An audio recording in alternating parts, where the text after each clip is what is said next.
Welcome back, everyone. Pal Ponder Our Weather here. In this update, we've got a fairly significant June cool down on the way for a good part of the country. Then the severe weather threat, I think, really starts to ramp up as we head into this weekend into early next week. So let's really break down the details for you in this update and take a look at where these vorticities are. These are areas of lift and also some cooler air as well. You've got one up here across New England and up here towards the Northeast. That's bringing a backdoor trough into that region and bringing some much cooler anomalies up there. In fact, even some record low temperatures have been recorded. And then we have this just kind of persistent northwest flow that's really been kind of alive and well, essentially from Montana all the way down to the southern plains.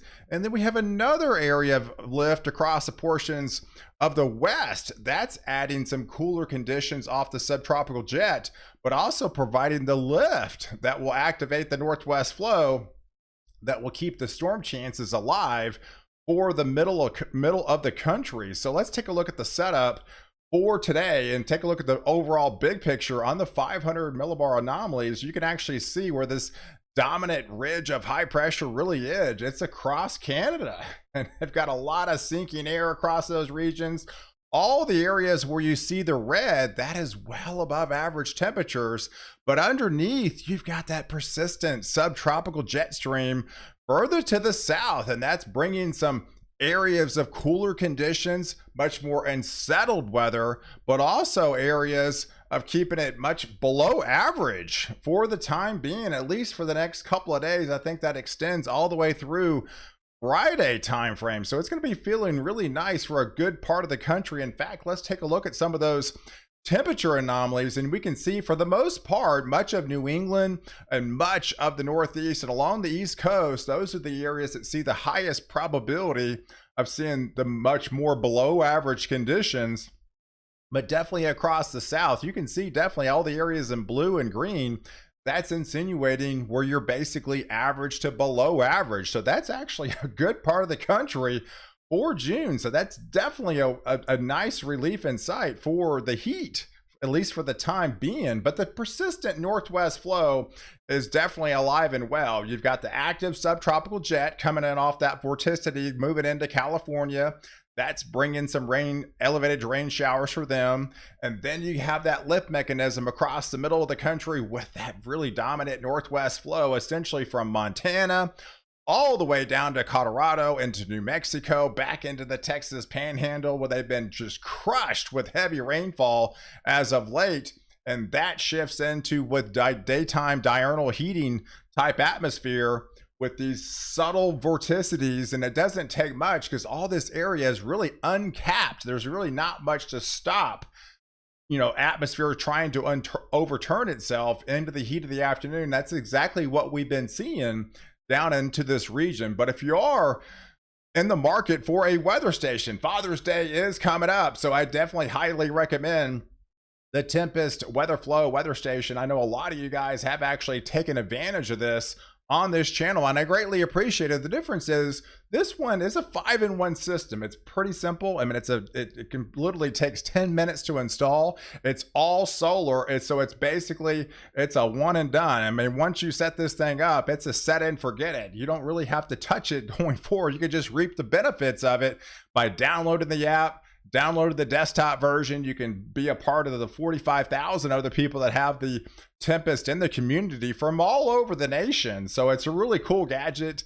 If you're kind of a weather nerd out there like me, I definitely highly recommend it. And it makes a great Father's Day present. But I do have a discount code if you want to take advantage of this. I have a 10% discount code and free shipping. I'll have the link in the description below so you could possibly order one for yourself. But going into that Tuesday time frame, again, we've got that kind of persistent northwest flow, basically essentially again same areas, Montana going into Wyoming through Colorado. It shifts about a little bit further off to the west, puts more New Mexico back into play, puts more of a West Texas back into play, but still predominantly the Texas panhandle back into West Texas, where they've seen predominantly most of the rainfall really over the last couple of weeks. Here's the latest update for the next 48 hours. Again, this is usually typically like little popcorn scatter type activity. Global models have a very difficult time to grasp where the highest rain is going to be with all these vorticities kind of mixing out of the atmosphere. But the bottom line is this atmosphere doesn't have a cap associated with it across a good part of Texas and across the southern plains. And it's not going to take much to, provide the lift in the heat of the afternoon to produce showers and thunderstorms. Not everybody gets it, but where you do see it, where you got light steering currents aloft, you've got very heavy rain in a short amount of time can leave a good soaking for your flowers and your grass out there. That, you're welcome with these rains, because we know it's coming and summer is about to start. So there's that trough backdoor into Maine. It's going to be chilly up there. Like I mentioned, it's got about a backdoor trough up there. And then some of these areas won't even get out of the 40s for highs. You're definitely going to be feeling it up there, but just kind of a nasty, raw, chilly, cloudier day up there in portions of New England. But here's the breakdown for the last 30 days on the precipitation anomalies. Man, I don't need to tell you. Look across the middle of the country where you see the blues and the greens are. This is well above average, and I actually highlighted almost 8 inches above average, which you would typically see across the Texas Panhandle. That's why they've seen just so much flooding. And where the dry spell is, where all these brown shaded areas across the good portions of the Great Lakes, portions of the upper Midwest, across portions of the Northeast, and along the West Coast as well. It's really the middle of the country, and then the state of Florida and the lower end of the Southeast zones where they've seen predominantly the most rainfall. But the big picture, to break it down for you headed into Wednesday, you can really see where the ridge of high pressure really is. It's to the north, right? So you've got this dominant ridge of high pressure across the Pacific Northwest, the Northwest Territories back into Canada, and then underneath you just got that persistent subtropical flow with the El Nino really starting to get more activated, more pronounced by now. And then we have that backdoor trough, and that puts the lower temperature anomalies across a good part of the Northeast and across New England. And I think that's going to persist really for all week long. So going forward, let's take a look at the vorticities. So this is, again, as we move deeper in time going into Thursday, that just shifts a little bit further off into the southwest. So now you're talking areas across the Ohio Valley, across a good part of the mid-Atlantic, and getting into portions of Kentucky, West Virginia, back into Virginia. You guys will be getting into the action of that cooler shot anomalies. As just, again, we've got that persistent flow off the West Coast. But take a look at some of these temperatures. In fact, by the time we head into Friday, look at these lows, guys. I mean, these are, again, cooler than average anomalies. Some of these could be looking at some even record low temperatures across portions of Kentucky. So yeah, anytime you can get 40s and 50s in the month of June, that is definitely a cool shot of air.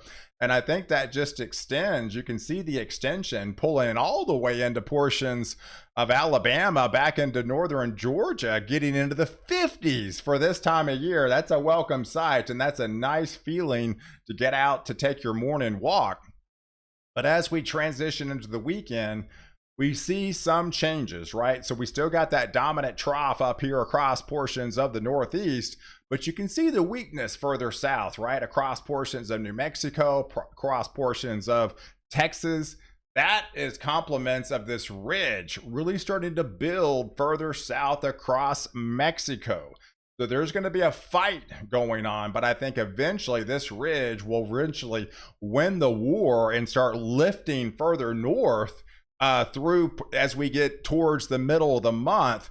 But with this trough out west in the short term, as we head into the weekend, that means severe weather chances start to ramp back up. And with an active dry line in place, I think that's actually what's going to happen as we transition into your Saturday, Sunday, Monday timeframe. And it really amplifies as we go into that later Monday and Tuesday timeframe. So here's the breakdown on the 500 millibars. So you got that ridge slowly shifting off. So by the time we get into Saturday, it's really going to be parking itself across a good part of the Northwest, across the Northwest province regions.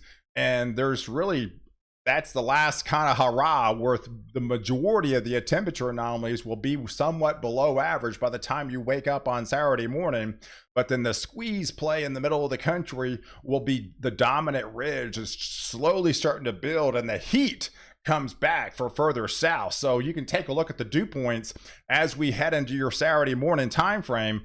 Yeah, that's drier air, folks. I mean, that's what I mean. This is kind of the last hurrah of that chilly area pushing into predominantly a good part of the off the East Coast.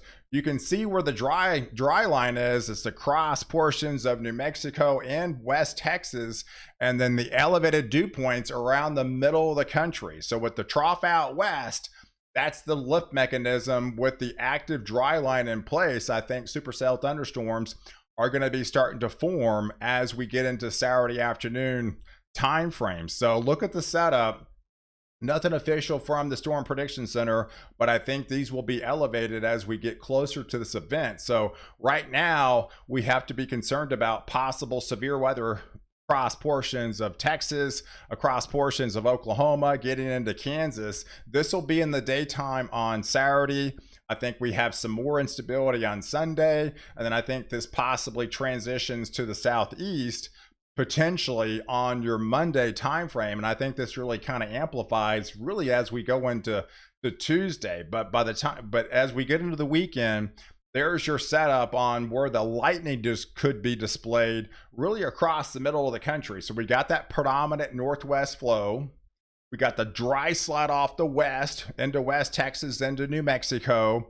And then you've got all the superior air mass across the middle of the country. And this time we got dew points and nearing 70, folks. I mean, that's plenty of moisture to tap into, especially with the lift out west.